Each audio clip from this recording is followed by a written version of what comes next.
Today I'm walking you through how to set up and start your very own bullet journal.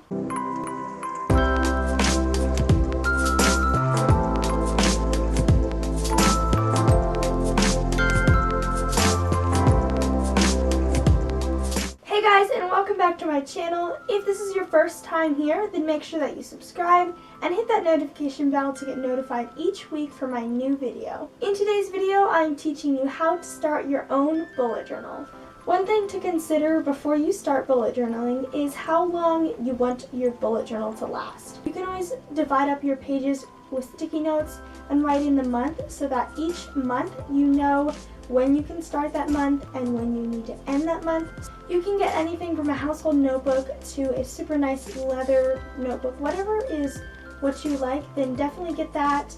I prefer dotted pages in a notebook. That's just super easy to do. You can have a straight line, but yet your page still looks blank. There's other options like graph or blank or lined paper. But when you're just starting out, I would definitely consider getting dotted or blank paper. If you need a list of essentials before you start, then make sure that you check out this video right up here. The first thing you need to do is create your key. This can be a color-coded key or a list of signifiers that you use throughout your bullet journal. Here's a key that most bullet journalists use, and they have a task, then they have their completed and canceled tasks, the event, and a canceled event. And a note. If you have an arrow that's pointing to the left, then that means that that task or event is rescheduled to another month in your future log. A right arrow beside a signifier means that that is migrated on to the next day or week or sometime near in the future.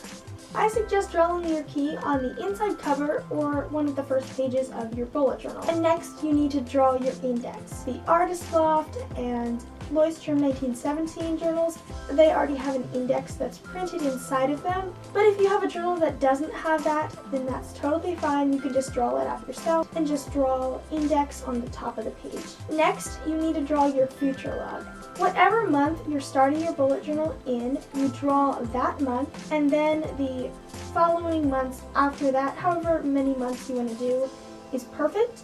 But this is where you consider how long your bullet journal is going to be so that you can have a plan of how many months that you need to track in this journal. Any pages that you want to refer back to constantly or that are year-based, then you want to add them here. If you're not quite sure yet and you just want to start your month, then I would leave 2 or 3 pages to give yourself some space for always going back and adding those pages that you want to refer back to. After those pages, you want to add your first month. So whatever month it is, then you want to draw that onto your page. You can always choose to do a pretty welcome page.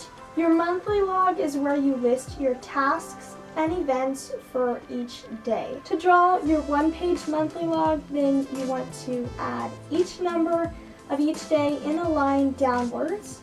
And then you want to go back and write the first letter of each day. Say if it's Tuesday on the first day, then you want to write a T beside 1, and so forth all the way down the page until you're done with each day. I like to add the name of the month on the top of the page, and an option for you is to draw a mini calendar if you don't already have that in your welcome page. Next, you want to add your month-based pages. So this is going to be like a to-do for your entire month, a goals for your entire month, or if you want to add things like a habit tracker or a brain dump or a doodle page, then you can add those in here. Next is your daily log or your weekly log. So I'm going to first explain the differences between the two because these I got really confused with when I first started bullet journaling.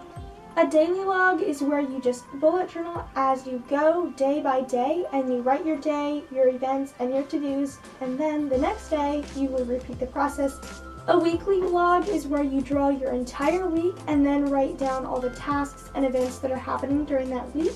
And then each day you'll already have your day written out for you, and you just need to add any tasks and mark off the tasks as you complete them, and so forth. And it's as simple as that for setting up your bullet journal. So now you get to continue creating, experimenting, and playing around with your bullet journal. Make sure that you take it slow and experiment with this as much as you need to. You can always rewatch the video or go back to certain parts of the video to draw along with me. If you need more inspiration to start your bullet journal, then make sure to check out the description box below. I'd love to answer any questions that you have, so be sure to leave them in the comments below. Make sure that you subscribe for more creative tips and tutorials and bullet journaling videos.